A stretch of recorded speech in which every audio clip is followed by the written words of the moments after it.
sering nemu kan komentar ceramah di sosial media, di konten apapun. Mau itu konten olahraga, atau gosip perselingkuhan artis gitu, berita perceraian, sketsa komedi, konten apa aja deh, pasti ada aja yang ceramah. Konten bahas buku, ada yang ceramah, mending baca Al-Quran gitu. Konten edukasi bahasa Inggris, ada yang ceramah, mending belajar bahasa Arab, bahasa Al-Quran gitu.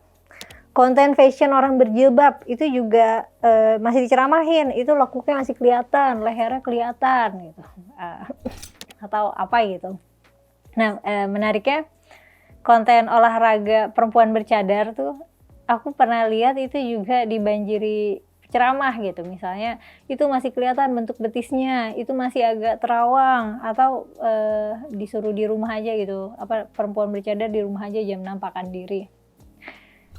Di konten perselingkuhan dan perceraian sekarang kan lagi ada kasusnya ya, ramai banget nih orang ceramah, padahal kan orang yang agamis gitu juga selingkuh dan pisah kok ya dengan caranya gitu, misalnya diem-diem nambah istri kedua gitu, ya kan bisa, maksudnya itu kan secara agama boleh, tapi kan selingkuh juga gitu.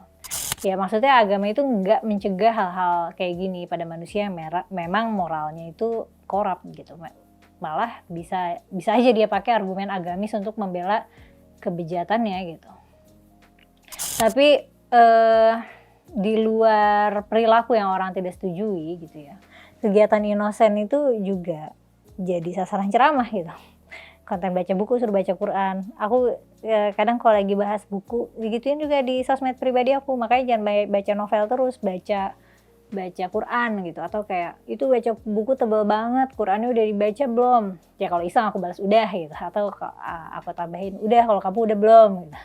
Atau kalau lebih iseng lagi aku balas udah kok, aku udah baca Quran, udah hafal Quran, udah lulus sarjana tafsir gitu. Kalau kamu apa gitu. Ya kadang juga nggak harus di konten relevan ya. Aku ngonten potong rambut, ngonten latihan boxing, konten apa aja itu isi ceramahnya, isi komentarnya ya banyak yang ceramah gitu. Dulu di Twitter, sekarang namanya X, aku pernah dengar istilah, ada namanya istilah masturbasi intelektual. Ya mungkin kamu juga familiar sama istilah ini ya. Biasanya itu untuk menyebut orang yang kelihatannya tuh ribet banget mikirnya gitu, suka debat, kutip filsuf sana sini, name dropping istilah-istilah rumit gitu, atau tokoh-tokoh intelektual, tapi sebenarnya dia tuh lagi memuaskan ego intelektualnya sendiri gitu, pengen kelihatan pinter aja, jadi dia tulisannya gitu atau responnya atau kontennya itu tidak mencerahkan siapapun, itu tidak ada yang berubah, tapi yang penting dia ngerasa pinter gitu. Karena orang yang baca tulisan dia ya nggak tambah pinter gitu, dianya doang yang kelihatan pinter gitu. Jadi kayak apa ya, menyampaikan omong kosong supaya kelihatan pinter aja gitu, padahal tidak mencerdaskan siapa-siapa.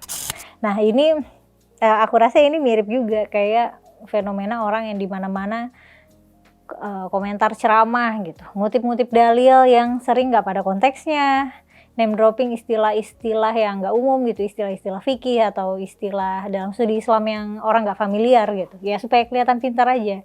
Biasanya kadang disertai nasihat kayak makanya ngaji gitu, ngaji dulu makanya ketahuan nih nggak pernah ngaji, belajar lagi mbak.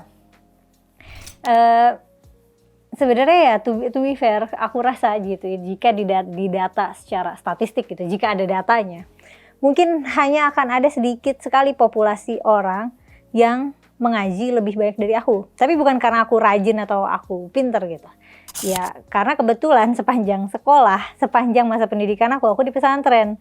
Pas kuliah aku juga di pesantren mahasiswi gitu, dan jurusan aku tafsir. Jadi apa boleh buat, mengaji itu kegiatan aku sehari-hari selama belasan tahun gitu. Dan mengajinya aku tuh bukan kayak kegiatan sore gitu, kegiatan ekstrakurikuler atau kegiatan bulan Ramadan. Bukan, itu tanggung jawab akademik aku sehari-hari gitu. Tapi tetap aja netizen akan bilang makanya ngaji gitu. Meminjam istilah Twitter ini, aku mau memodifikasi dan labelin orang yang suka spam ceramah ini, mereka melakukan masturbasi religius. Atau mungkin itu bentuk narsisme religiusitas juga gitu. Karena kadang satu akun itu ceramahnya udah mah panjang lebar dan disebar di banyak konten gitu. Jadi mungkin buat dia butuh tuh untuk ceramah panjang lebar dan banyak gitu, untuk dia tuh ngerasa puas gitu, terlihat paling pintar ngaji gitu.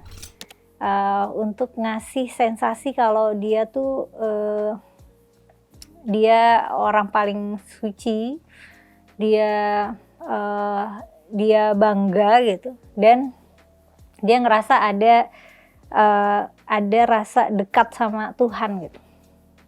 Padahal ceramah-ceramah dia tuh nggak ngasih manfaat apapun, nggak ngasih manfaat apapun bagi siapapun. Dan ceramah-ceramah dia juga nggak ngubah perilaku orang yang baca komentar itu gitu, nggak membuat dunia lebih damai juga. Yang penting dia dapat dopamin hit karena merasa jadi penjaga moral umat sedunia gitu. Secara psikologi sosial ini selaras dengan yang disebut virtue signaling gitu, yaitu pamer moralitas supaya terlihat sebagai orang baik. Atau aku bisa juga labelin mereka sebagai orang yang sedang melakukan performative religiosity gitu. Jadi religius performatif. Jadi kesalehan yang hanya muncul saat ada penonton.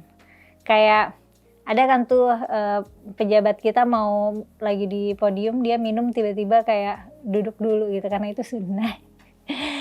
Jadinya apa ya? Ke hal-hal yang religius tuh menjadi konten, menjadi personal brand. Jadi bukan ngajak orang deket sama Tuhan, tapi mengajak orang menyaksikan kesalehan mereka sendiri. Tapi religius performatif ini kayaknya lebih cocok ke konten dakwah performatif ya, atau pejabat-pejabat yang tiba-tiba religius gitu untuk ngambil simpati.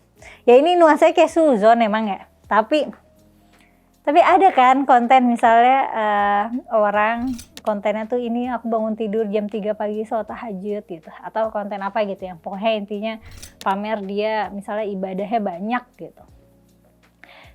Dan aku kadang ngerasa di titik ini, di situasi ini banyaknya spam komen ceramah itu bikin kelihatannya kaum beragama tuh jadi kelihatan cerewet, kelihatan usil gitu sama urusan pribadi orang. Jadi kelihatan sensitif juga, kelihatan insecure dan emosional juga gitu. Seolah-olah Tuhan mereka, maksudnya soalnya mereka mempercayai Tuhan yang mana Tuhan tuh nggak betah gitu ngelihat ada manusia bahagia 90 detik tanpa diwarnai pesan moral dan ayat suci gitu. Maksudnya 90 detik itu kan kayak Reel sama TikTok kan biasanya segituan ya, durasinya. Kadang-kadang dalihnya tuh ini hanya mengingatkan atau wajib saling mengingatkan.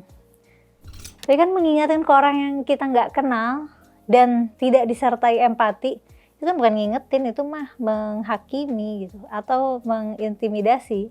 Apalagi kalau misalnya teks suci yang dia kutip itu yang bentuknya ancaman dan penghakiman. Misalnya kalau ada konten perempuan pakai kerudung, terus ada helai-helai rambut yang kelihatan, terus dikomenin ini setiap helai rambutnya akan membawa wanita ke neraka beserta bapaknya juga misalnya.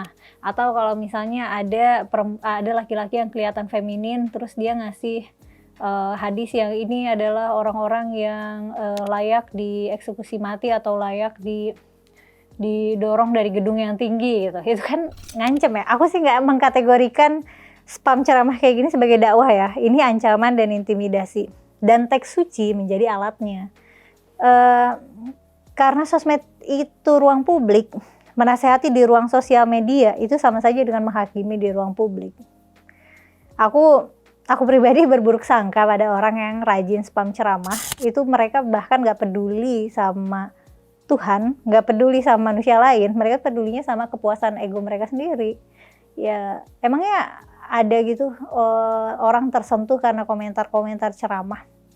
Karena komentar-komentar ceramah tuh aku tidak bisa merasakan kehangatan dan kebaikan di situ, justru malah bikin ilfeel.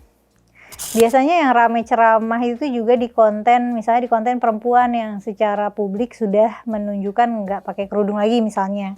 Ramai kan tuh orang berebut ceramah. Emangnya ada gitu orang kasusnya terus balik berkerudung karena dia dapat ribuan komentar ceramah di postingannya.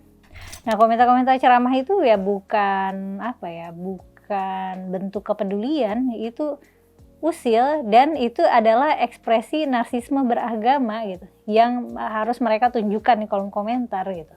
Ego religiusitasnya sangat sensitif sehingga gampang ke-trigger untuk ceramahin orang yang bahkan nggak mereka kenal. Ego religiusnya itu membuat dia merasa paling benar, dan kalau ada yang menjadi prinsip hidupnya tidak sebenar dia, wah harus diluruskan nih. Soalnya ego dia bilang dia yang paling lurus gitu, yang paling suci.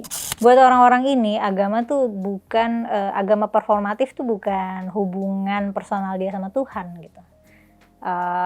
Tapi menjadi agamis itu adalah sebuah pertunjukan. Yang dipertunjukkan adalah banyaknya frekuensi komentar gitu. Semakin sering menegur orang lain, semakin dia merasa dekat dengan Tuhan gitu. Dia akan punya ilusi dia dekat dengan Tuhan. Semakin kenceng dia nyuruh orang tobat gitu, semakin yakin nih dirinya kayak udah pasti calon penghuni surga. Mereka ngerasanya kalau komentar-komentar gitu sedang melayani Tuhannya, padahal yang sedang mereka layani itu ego mereka sendiri. Dan kadang yang ironis itu semua ceramah-ceramah itu dilakukan atas nama kebaikan gitu. Tapi kalau kita perhatikan, dampaknya kan justru berkebalikan, justru menumbuhkan kebencian, justru memperdalam jarak sosial dan membuat agama terlihat seperti seperti sekumpulan aturan yang digunakan orang untuk menjadi judgmental gitu, untuk menilai, untuk menghakimi, bukan untuk memahami gitu. Padahal kalau benar-benar niatnya pengen ngajak kebaikan ya kan ada cara yang lebih halus dan personal gitu, yang tidak performatif gitu. Dan ada cara yang lebih empatik juga. Gak perlu lewat komentar publik yang nadanya tuh condescending gitu, yang merendahkan, menghakimi, atau kadang juga mempermalukan ya, membuat orang lain malu dan defensif gitu. Karena kan mengingatkan itu kan sebenarnya bukan berarti mempermalukan ya, tapi di ruang media sosial batas antara niat baik dan superioritas moral itu jadinya sering kabur gitu. Kadang bentuk komennya itu juga berupa doa ya, doa semoga dapat hidayah. Aku doain ya semoga Tuhan melembutkan hati kamu, semoga kembali ke jalan yang benar. Nah, doa-doa kayak gini tuh kayak apa ya, mungkin kayak perhatian, tapi sebenarnya itu tuh ekspresi merendahkan gitu. Doa yang ditulis di komentar itu adalah ekspresi untuk menunjukkan posisi moral yang lebih tinggi.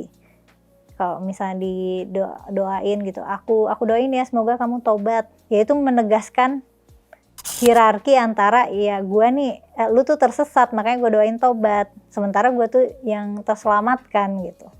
Atau semoga ada di jalan yang lurus gitu. Dia ngerasa nih dia udah di jalan yang lurus, sedangkan orang yang didoain itu dia yakin banget nggak di jalan yang lurus gitu.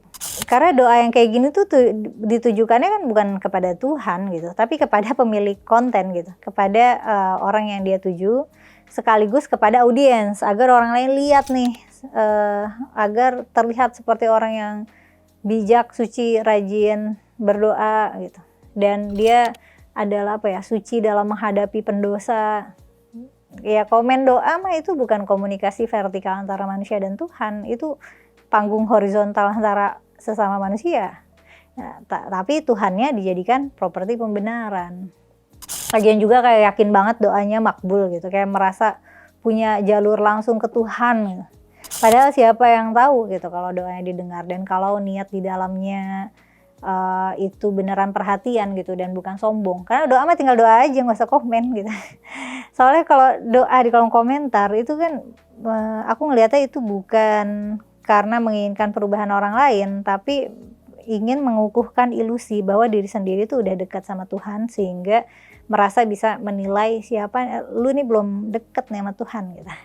Dan mungkin di era ketika semua orang bisa jadi penceramah di kolom komentar, ujian terbesar itu justru bukan pada seberapa sering kita bicara tentang Tuhan, tapi seberapa kuat gitu kita menahan diri untuk tidak menggantikan posisi Tuhan gitu, untuk tidak menjadi jubir Tuhan gitu.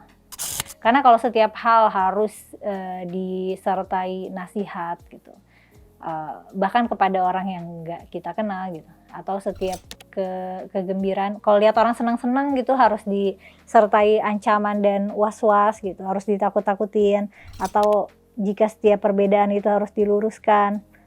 Mungkin yang kita perjuangkan tuh bukan kebenaran, tapi kita sedang memperjuangkan ketakutan kita pada dunia yang gak sesuai dengan cara kita beriman. Karena Tuhan itu tidak butuh pembela di kolom komentar. Tuhan itu maha kuasa.